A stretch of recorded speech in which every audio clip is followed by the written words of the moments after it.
অনেকে বলে যে আমরা যেই এটা প্রমোট করছি এটা নাকি অল্টারনেট ব্যবস্থা, চিকিৎসা ব্যবস্থার ভিতরে বলে যে এটা একটা অল্টারনেট মানে বিকল্প।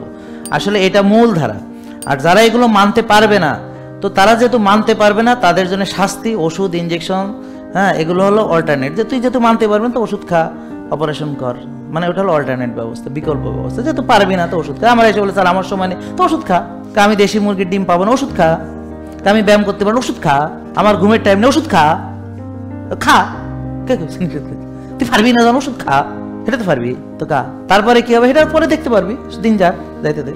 আর যারা বলে এত কিছু কি মানা সম্ভব নাকি, ঠিক আছে তাহলে জাহান্নামে যাওয়ার প্রস্তুতি নাও, রোগী হওয়ার প্রস্তুতি নাও, যেহেতু মানতে পারবে না। জিনিসটা তো সোজা না।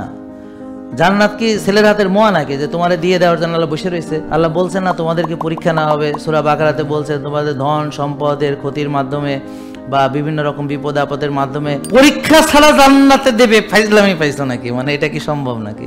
তো এই পরীক্ষাই তো এগুলা যে বিভিন্ন ডিফিকাল্টিজের ভিতরেও এটা মাইনা চলতে হবে, কষ্ট একটু হবে, তবে এরপরে আছে কষ্টের পরে কি আছে? নিশ্চয়ই কষ্টের পরে আছে শান্তি, নিশ্চয়ই কষ্টের পরে আছে শান্তি। সরাসরি একদিন আসলে ভালো হয়। তো আপনারা 09678242404 এই নম্বরে ফোন করে সরাসরি এখানে আসেন, সেশন শুনেন, ডাক্তার দেখান, পুষ্টিবিদ দেখান, জিমের পরামর্শ নিয়ে যান, ব্যায়াম শিখিয়ে দিবে, শ্বাসের ব্যায়াম শিখিয়ে দিবে, এগুলো এর জন্য একটা টাকাও লাগবে না। জেকে লাইফস্টাইল, ওষুধ মুক্ত সুস্থ জীবন।